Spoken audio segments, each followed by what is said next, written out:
Bonjour Père Antoine Jésus. Bonjour Violette, bonjour et bonjour à tous Bonjour à tous, oui. et à toutes. Alors nous, on se retrouve là pour la deuxième émission, Oui. donc de Sans Tabou, avec vous. Et on va répondre à quelqu'un aujourd'hui. Oui. Voilà, donc nous avons une question qui a été posée, une question qui est très intéressante et qui mérite toute notre attention. Hein. On va essayer d'y répondre le plus simplement possible pour que tout le monde puisse comprendre, parce que je crois qu'on va parler du pardon, qui est quelque chose de relativement difficile lorsqu'on attend de le recevoir ou lorsqu'on souhaite le donner ou qu'on n'arrive pas à le donner. Mais je voulais faire une petite aparté, Violette. Et alors, c'est un petit peu de connivence avec nos auditeurs et nos auditrices. Je pense que lorsqu'ils regarderont cette émission, je le souhaite, ils seront tout à fait d'accord avec moi. Je souhaitais te faire un petit cadeau. Nous souhaitions, Ah bon? oui, voilà, les auditeurs et moi-même, l'église que je représente, enfin tous ceux qui t'aiment, et Dieu sait, j'allais dire, combien tu aimais, je voulais t'offrir un petit cadeau que je vais te remettre de suite. Ah bon? Et qui va peut-être amener aussi, certainement, il va t'amener à la réflexion. Donc je vais me lever, je me tourne vers l'autel du Seigneur. Okay. Et je vais t'offrir cette sainte relique d'une dame, d'une sainte qui s'appelle Sainte Odile. Oh. Voilà. Qui est la patronne, la protectrice de l'Alsace. Ah bon? Alors, tu me diras, pourquoi Sainte Odile? Eh bien, écoute, je te laisse le découvrir. Donc, tu trouveras donc ici la petite relique qui est un bout de l'étoffe du vêtement qu'elle portait. Et puis voilà, donc c'est au nom de tous nos auditeurs et auditrices, je pense qu'ils sont tous d'accord avec moi. Je suis vraiment très touchée. J'espère qu'ils peuvent applaudir de leur côté. Je sais quoi dire de cette... Tu connais déjà Sainte Odile? Pas trop, en fait, non. Mais moi, je trouve qu'elle te ressemble. Ah bon? Oui, il y a des traits de caractère frappants, je dirais même, entre cette grande dame, qui était une grande servante de Dieu, et toi, et qui est aussi une grande servante de Dieu, même si tu t'en rends pas trop compte. Mais écoute, étudie bien l'histoire de cette sainte, garde ça auprès de toi, et c'est avec tous les auditeurs et tous les gens qui t'aiment que je me permets aujourd'hui, en leur nom et en mien, merci, vraiment. de te l'offrir. Je m'attendais pas du tout à... Je ne t'y attendais pas. Merci beaucoup. Alors je vais le déposer. Oui. Peut-être qu'on va le laisser derrière l'autel, voilà. puisqu'on l'aura comme ça. Voilà, merci beaucoup. Alors je suis vraiment... On n'oubliera pas de le... je vais étudier donc... Sainte Odile. Sainte Odile. Voilà. J'ai déjà des amis qui s'appellent Odile, donc voilà. plusieurs. Ça leur fera aussi plaisir. Plusieurs, oui. Voilà, merci aux auditeurs d'avoir partagé ce petit secret avec moi. Merci beaucoup, Père Antoine, Jésus, vraiment. Voilà, premier aparté. On va essayer d'aller, c'est vrai, vite parce que bon, le temps est compté. Je voulais, avant d'aborder ce grand sujet, donc parler d'une mission que nous avons fait avant-hier, donc qui est sur Facebook, qui est le nom, ça s'appelle « Et si on se disait tout », qui est un petit peu le même style d'émission. Alors j'aime pas trop ce mot émission, on va parler plutôt d'entretien et de communion. De rencontre, oui. Et à la suite de cette émission, j'ai reçu, un peu tard quand même dans la soirée, un texto qui très certainement venait d'un prêtre, vu la tournure des phrases, qui me faisait un reproche. Alors c'est sévère d'ailleurs. Alors, dans ses propos, pour ceux qui auront vu cette émission, donc, qui est sur Facebook, c'est TV Sud Béziers. On peut toujours la voir. On peut toujours la voir, voilà. J'ai dit que les catholiques romains, les prêtres catholiques romains, étaient mes frères de sang. Ça a offusqué ce prêtre, ce monsieur. Et donc, je le réitère à nouveau, les prêtres, toute la curie romaine ecclésiastiques sont nos frères de sang. Et je repose cette question pour que peut-être nos auditeurs auront la réponse. Moi je l'ai. Pourquoi je l'ai dit, bien sûr. Pourquoi ai-je dit que nos frères catholiques romains sont nos frères de sang? Voilà. La question que je vous pose aujourd'hui à vous, auditeurs et auditrices.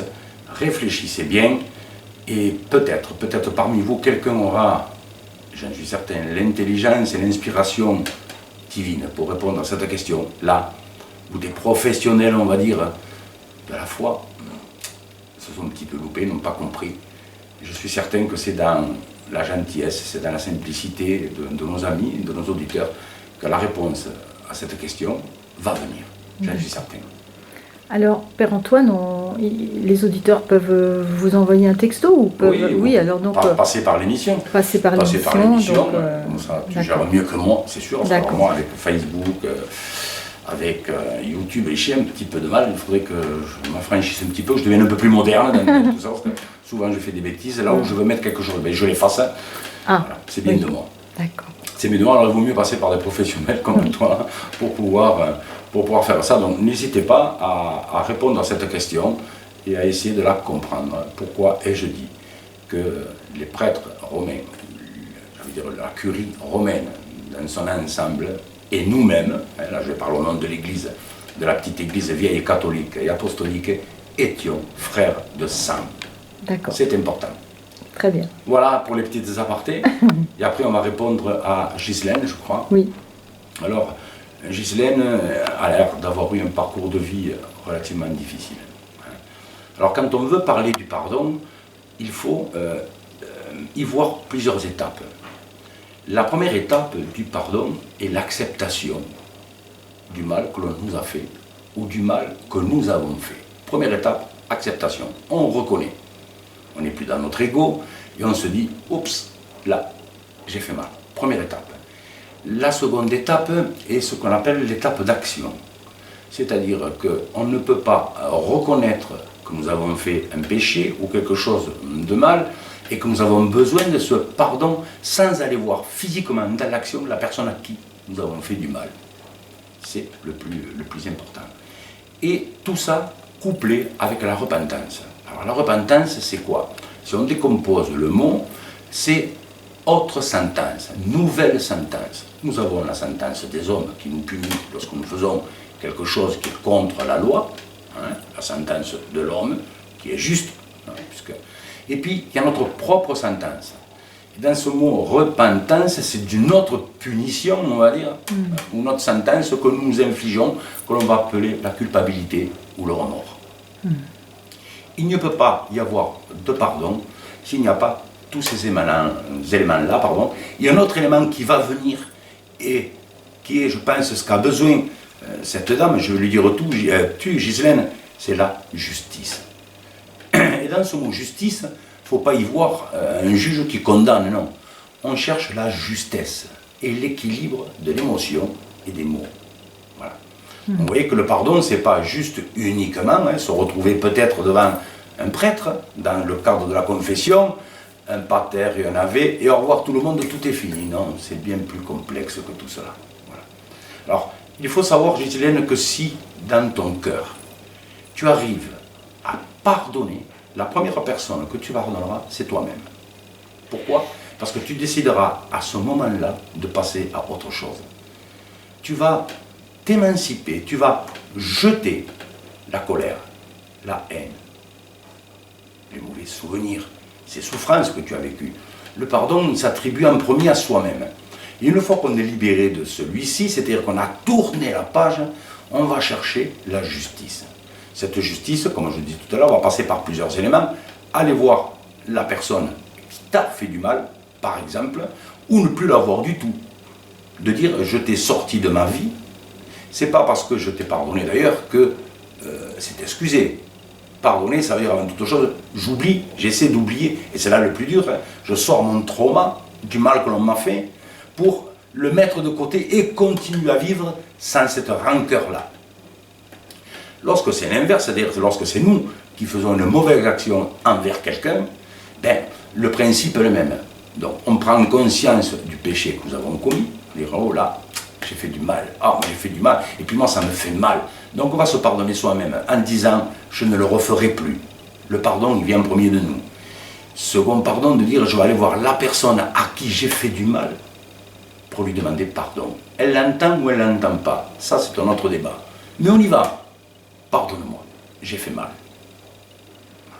On a le second pardon. Et le troisième pardon, c'est la justice, la réparation du mal que l'on a fait. Alors cette réparation, le plus souvent, les personnes que nous avons blessées n'en veulent pas. Ils ne veulent pas qu'on soit derrière eux pour les aider. Après, par la suite, bon, il y a quelque chose qui s'est cassé, puisque le mal a été fait. Mais cette réparation, c'est avec Dieu qu'on va la faire. C'est dans une intimité profonde avec le Seigneur, en disant, voilà Seigneur, Là, je me place donc comme si moi, j'avais fait du mal. J'ai fait du mal à cette personne. Je suis allé lui demander pardon. Elle ne m'a pas pardonné, ou elle m'a pardonné.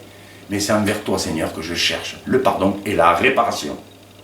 La réparation, ça veut dire qu'on se sent vraiment libéré de tout cela, avec une condition de justice. Cette condition de justice, c'est bien de dire, je ne le recommencerai jamais.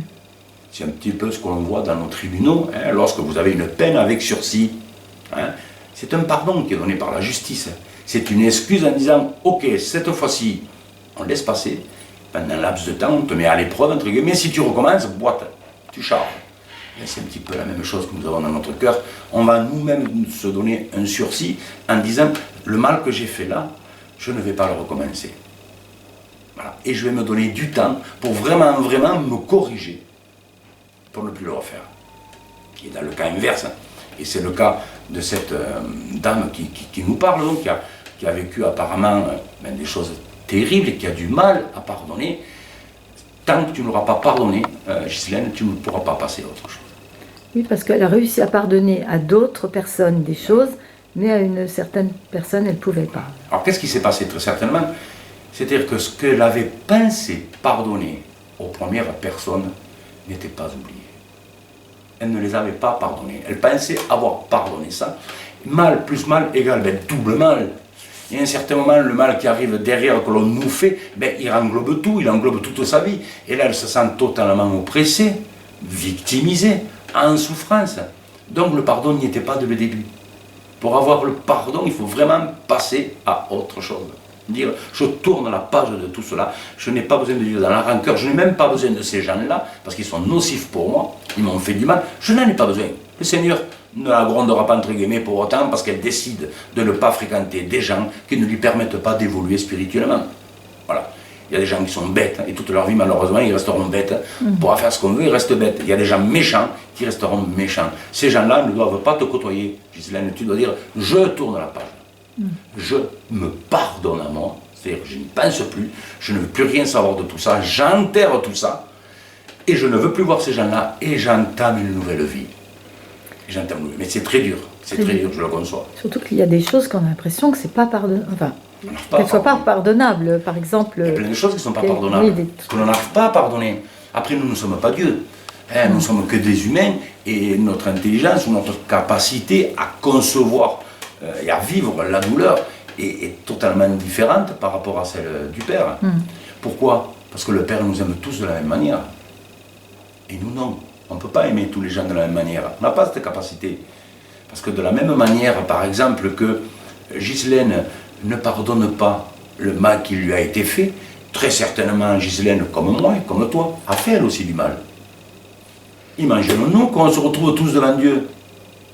Ghislaine va dire à Dieu, ah non, là, je pardonne pas, là, ils m'ont trop fait mal. Mais une autre Ghislaine, ou une autre Odile, ou une autre qui va dire, mais ce que m'a fait Ghislaine là, je ne le pardonne pas. Alors comment veux-tu être pardonné toi-même si tu n'as pas cette capacité à pardonner? C'est pour ça que le pardon, il est libérateur et il est toujours multiplié au moins par 2. Voilà. Donc Ghislaine ne peut pas pardonner, elle a mal de pardonner parce que le temps du deuil de ce mal n'est pas encore passé. Il faut qu'elle l'accepte déjà et qu'elle fasse tout ce travail, etc., etc., etc. Mais si demain elle devait être présentée à Dieu et qu'elle dise à Dieu, ces personnes-là qui m'ont fait du mal, je ne les pardonne pas, le Seigneur ne les pardonnera pas. Jésus l'avait dit à Pierre, ce que tu liras sur cette terre sera lié, et ce que tu délieras sera délié. Ce qui veut dire, ce que tu pardonneras dans cette terre sera pardonné, mais ce à qui tu leur reprocheras, ça leur sera reproché. Je veux dire que Dieu nous aime tellement qu'il écoute notre jugement.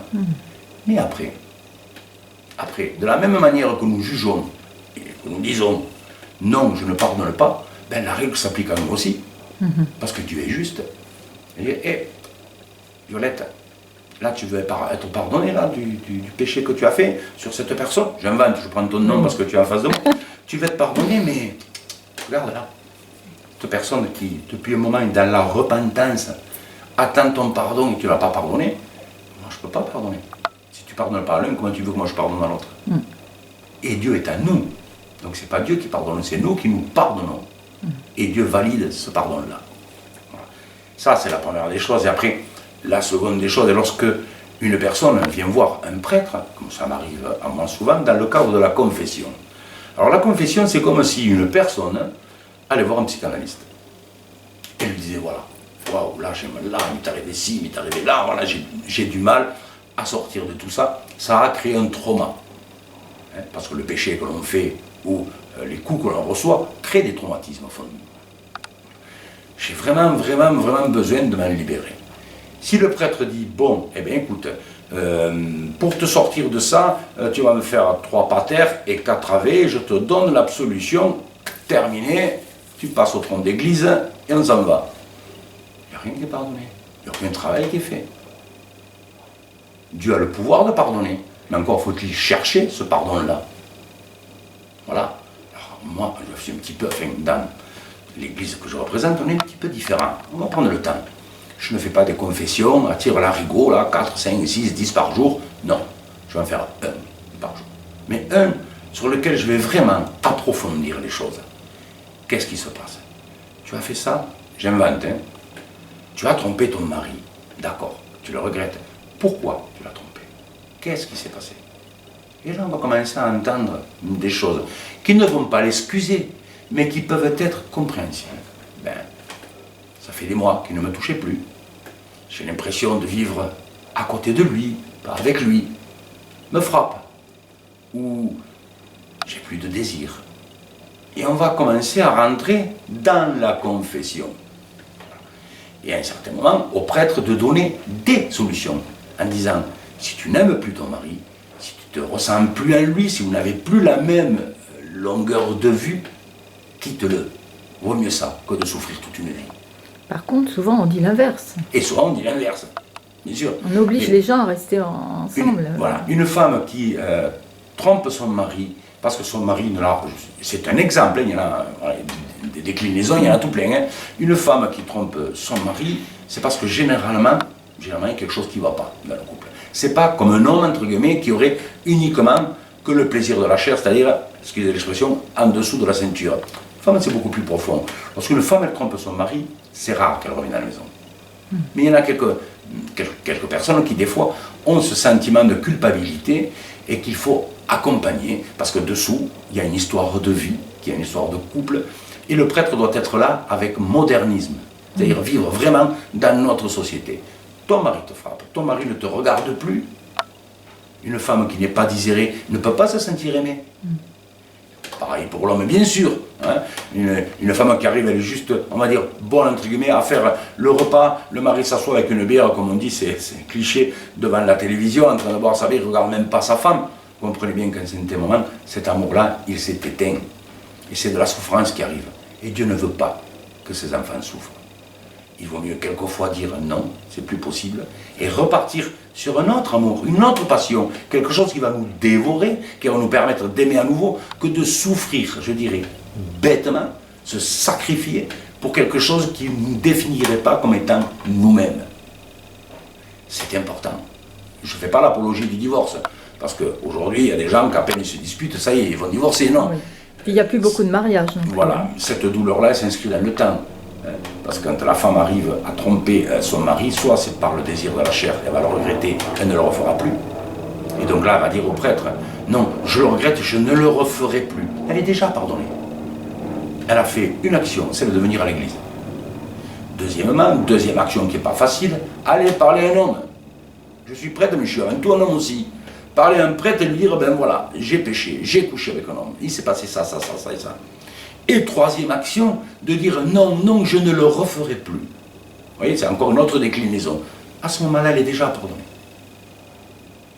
À nous de lui dire, alors, si tu regrettes, ne le refais plus. Promets dans l'intimité, pas à moi, promets dans l'intimité à ton Père là-haut que cette erreur-là, tu ne la recommettras plus. Elle est dans l'évolution. Et pas de contrainte à lui dire, fais 4 ave, 4 pater, 4 jeunes notre Père, non, non. Non, non, juste ne le refais plus. C'est bien suffisant déjà, parce qu'elle est déjà dans le remords, dans la repentance, donc elle a déjà, entre guillemets, sa punition, si elle le regrette. Après, si, comme on dit, il y a des problèmes dans le couple, le prêtre doit être là pour les regarder avec un regard moderne. Moderne. Et ne pas dire, oui, tu t'es marié devant l'église pour le meilleur et pour le pire. Ouais, ok, le meilleur c'est bien, mais le pire, hein, quand un homme frappe sa femme, je ne sais pas si là, on ne devrait pas ordonner le divorce quand même. Vraiment, il faut être clair. Et ne pas dire, bon, ben voilà, j'ai juré fidélité jusqu'à la fin de ma vie, jusqu'à ce que la mort, je ne sais pas, mais en attendant les coups que je prends dans le nez, comme dire toute pauvre dame, c'est moi qui les prends. Voilà. Et les femmes ne sont pas faites pour être frappées, elles sont faites pour être aimées. Voilà. Si quelqu'un vous frappe, si quelqu'un vous soumet à quelque chose que vous ne voulez pas, il faut partir. Parce que c'est des traumatismes qui sont après par la suite très très longs à guérir. Et du mal à pardonner, comme Ghislaine. Et après, du mal à pardonner. Alors, Ghislaine, libère-toi de tout ça. Le passé est passé, tu ne pourras rien y faire. Ce que tu as vécu, tu l'as vécu, avec tes peines et tes douleurs. Mais je pense que tu es aujourd'hui une dame d'expérience de vie. Voilà.